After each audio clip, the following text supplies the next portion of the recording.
dihapus juga nggak apa ya. Pakai siapa dulu? Pakai APDC.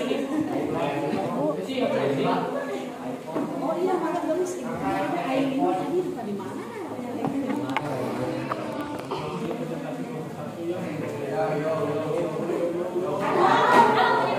Hati-hati jatuh.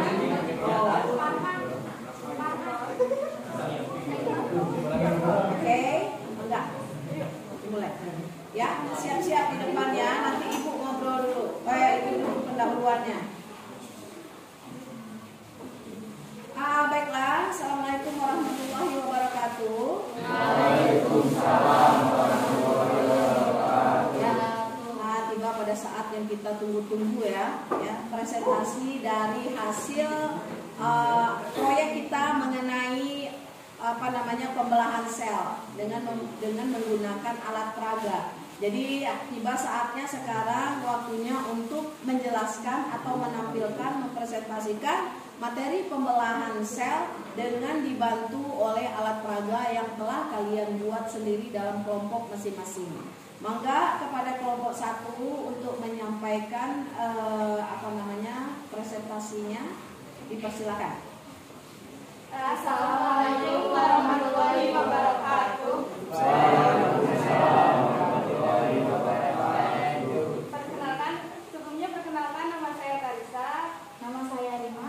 Saya Utari. Nama saya Desi. Saya Najwa. Dan di sini kami akan menjelaskan tentang materi dari alat peraga yang telah kami buat dari minggu-minggu kemarin ya.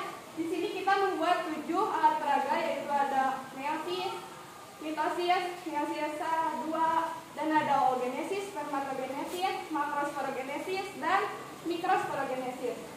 Nah, langsung saja ke materi yang pertama, yaitu mengenai materi mitosis yang akan dijelaskan oleh rekan kami, yaitu Rima. Mitosis apa sih? Mitosis itu pembelahan. Mitosis adalah pembelahan yang menghasilkan 2 sel anak dengan jumlah kromosom yang sama dengan jumlah kromosom sel induknya, memiliki sifat yang sama pada sifat induknya. Dan mitosis itu bertujuan untuk menambah jumlah sel pada proses pertumbuhan. Mitosis terbagi menjadi beberapa fase, yaitu profase, metafase, anafase, dan telofase. Profase, ini apa sih? Ini apa sih? Ini apa sih? Ini adalah gelendong pembelahan terbentuk. Ini adalah membran inti, dan yang ini adalah kromosom yang terdiri dari 2 kromatid saudara. Di profase ini, membran inti mulai rusak menjadi bagian-bagian terkecil, dan benang kromatid ini mulai memadat menjadi kromosom. Yang kedua, metafase. Di metafase ini, gelendong pembelahan sudah berbentuk sempurna dan kromosom berjajar pada bidang pembelahan. Yang ketiga, di anafase. Ini adalah sel anakan. Pada anafase ini, 2 kromatid saudara berpisah menuju ke arah kutub yang berlawanan. Dan pada akhir anafase ini, kedua kutub sel memiliki kromosom yang jumlahnya sama. Fase yang terakhir yaitu telofase. Ini adalah cincin pembelahan, yang ini adalah sel anakan, yang ini adalah kromosom, dan yang ini adalah fragmen membran inti. Di telofase ini, membran inti mulai bergabung kembali dan kromosom mulai meregang. Nah, itu dia materi dari pembelahan mitosis. Kita lanjut ke materi selanjutnya, yaitu meiosis 1 yang akan dijelaskan oleh Abi. Saya.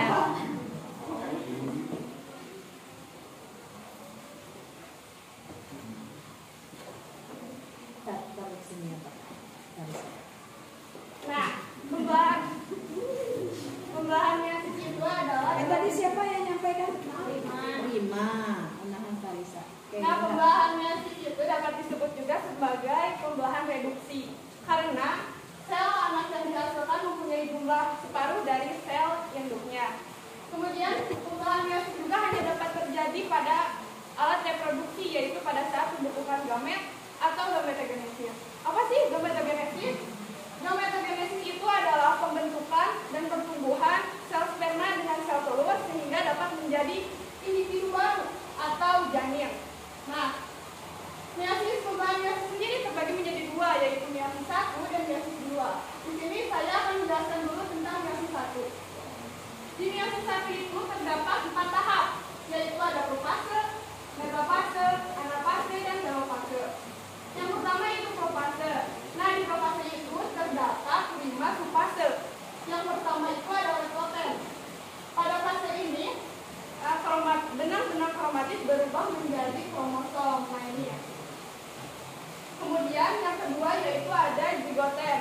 fase ini, kromosom homolog yang awalnya adalah kromosom tunggal itu berpasangan sesuai dengan ukuran panjangnya. Nah ini tuh berawal dari kromatid ya, jadi ini sesuai dari tinggi si kromosom ini. Yang ketiga yaitu ada sipaten. Pada fase ini si tetrad itu berfungsi pada fase ini.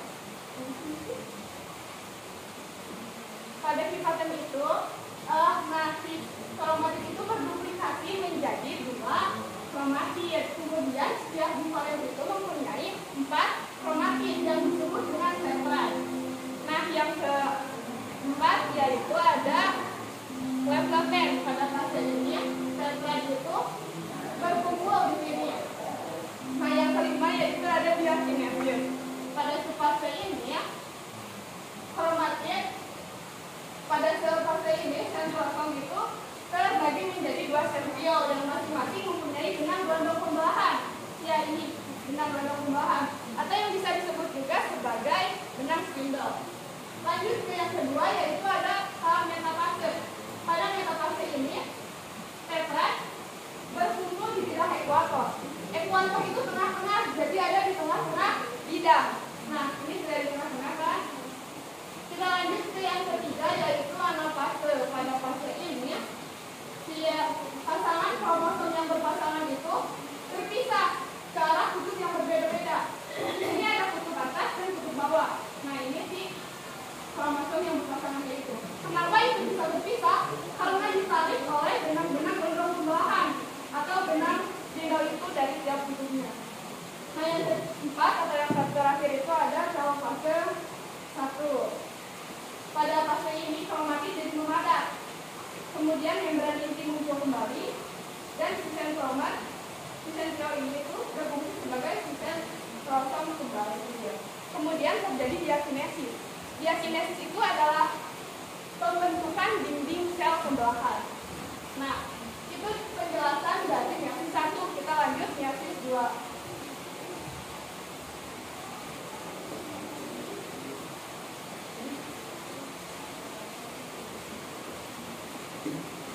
Nah di meiosis 2 sendiri itu sama seperti meiosis 1 ya. Ada 4 tahap, yaitu ada profase, metafase, anafase, dan telofase. Nah pada profase 2 itu si sentroma itu berubah menjadi 2 sentriol yang berada di kutub yang berlawanan. Nah di sini ada di kutub atas dan di kutub bawah. Nah yang kedua itu ada metafase 2. Di metafase 2 itu sama seperti di meiosis 1, yaitu si kromosom itu berada di bidang ekuator. Ekuator yang tadi saya yang di tengah-tengah. Ini sudah di tengah-tengah. Dan yang ketiga yaitu ada anafase 2. Anafase 2 itu si kromatid dari belahan kromosom itu ditarik oleh benang-benang gelondong pembelahan atau benang spindle. Yang keempat atau yang terakhir yaitu ada telofase. Nah di telofase 2 ini si kromatid itu terkumpul di kutub pembelahan. Kemudian membran inti dari anak itu muncul kembali dan si sentriol ini berfungsi sebagai sentrosom kembali. Dan tentu saja terjadi juga diakinesis yaitu pembentukan dinding sel pembelahan. Nah dengan diakhirinya telofase 2 maka pembelahan meiosis sendiri telah selesai. Oke, kita berikan applause dulu. Ya. Oke. Alhamdulillah ya Ibu, keren banget ya, keren banget yang hari ini penampilan pertama. Karena ini Ibu sangat senang ketika penampil pertama tadi Rima ya menunjukkan masing-masing bagian. Nah itu yang penting. Ketika kita sudah tahu bagiannya masing-masing, maka proses yang terjadi berikutnya itu mudah dipahami. Tetapi kalau kita mana yang kromatidnya, ya kemudian mana yang kromosomnya, mana yang sentrosomnya, ya kemudian mana yang benang spindalnya, kita masih meraba-raba. Jadi kita konsepnya itu nggak dapat gitu. Nah tadi Rima menjelaskan dari awal mula apa itu mitosis, kemudian mulai memperkenalkan bagian-bagian yang mengalami proses pembelahan. Disambung juga dengan Parisa yang wah, pokoknya Ibu terharu banget deh ya, senang Ibu. Nah ini, ya boleh kita applause lagi ya. Itu menunjukkan bersungguh-sungguh, maka kalian akan petik hasilnya. Jangan pernah ada kata menyerah sebelum kalian memprosesnya. Jadi kita kerjakan dulu semaksimal yang kita mampu. Tantang diri kita sendiri, challenge diri kita sendiri. Saya bisa. Apa sih yang bisa saya kreasikan? Apa sih yang bisa saya inovasikan? Apa yang ada di kreativitas ide-ide kita, tuangkan semuanya. Dengan penuh semangat, dengan senang hati, maka pasti akan menghasilkan sesuatu yang keren, luar biasa. Begitu juga ternyata sama, hasilnya keren, penjelasannya apalagi. Nah ini sinkronisasi, sinkron di sini. Bila kita bersungguh-sungguh di dalam membuat alat peraganya, maka kita akan tertarik untuk menjelaskan masing-masing secara rinci. Nah ini yang kerennya. Nah tadi Tarisa juga luar biasa meiosis, dijelaskan begitu ya, dengan bahasa yang lugas, dengan bahasa yang jelas, tapi jelas step by stepnya jelas. Ya, jadi gimana apa hasil dari mitosis 1 itu langsung ya, langsung secara simultan bersambung dengan meiosis 2. Akhirnya dihasilkan jumlah sel tadi berupa sel ya. Coba pada meiosis menghasilkan yang haploid atau diploid? Nah, jadi di sini ini yang sedikit nanti ditambahkan ya mengenai jenis dari kromosom yang dihasilkan, sifat anakannya apakah haploid atau diploid. Tadi udah dijelaskan. Nah, untuk mitosis tadi mungkin ada sedikit ketinggalan sepertinya ya, bahwa mitosis ini adalah proses pembelahan pada sel soma. Dijelaskan tadi Rima? Lupa ya. Nah, kalau Tarisa tadi untuk sel gamet pada peristiwa meiosis. Begitu ya? Oke, sip. Sekarang kita lanjut kepada anggota berikutnya. Silakan. Nah, untuk selanjutnya kepada materi yang ketiga yaitu pembelahan di gametogenesis. Di gametogenesis itu adalah pembentukan sel gamet. Nah, gametogenesis itu dibagi menjadi 2, yaitu gametogenesis pada hewan dan gametogenesis pada tumbuhan. Di sini kita akan jelasin dulu gametogenesis pada hewan. Yang pertama yaitu spermatogenesis oleh rekan kamu selanjutnya yaitu Desi.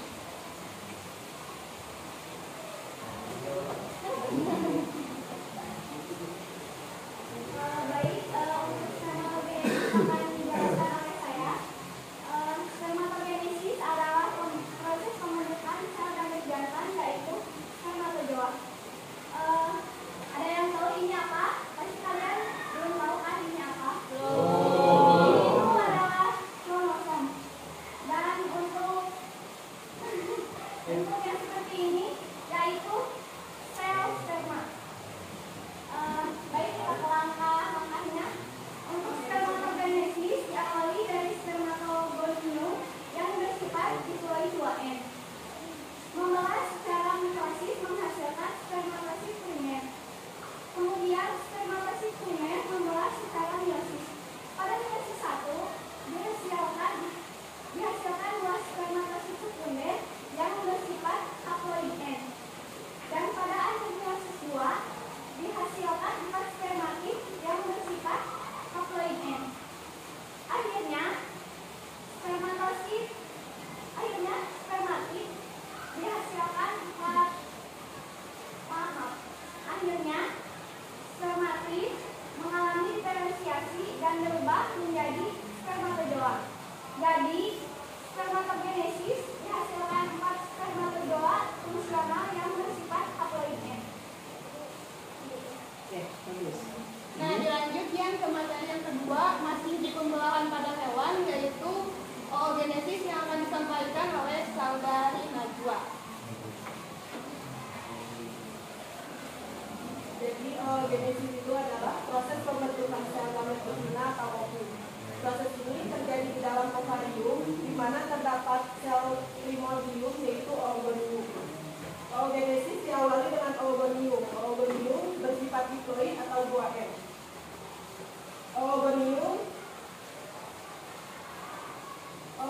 ini mengalami pembelahan, yaitu pembelahan mitosis yang menjadi oosit primer. Oosit primer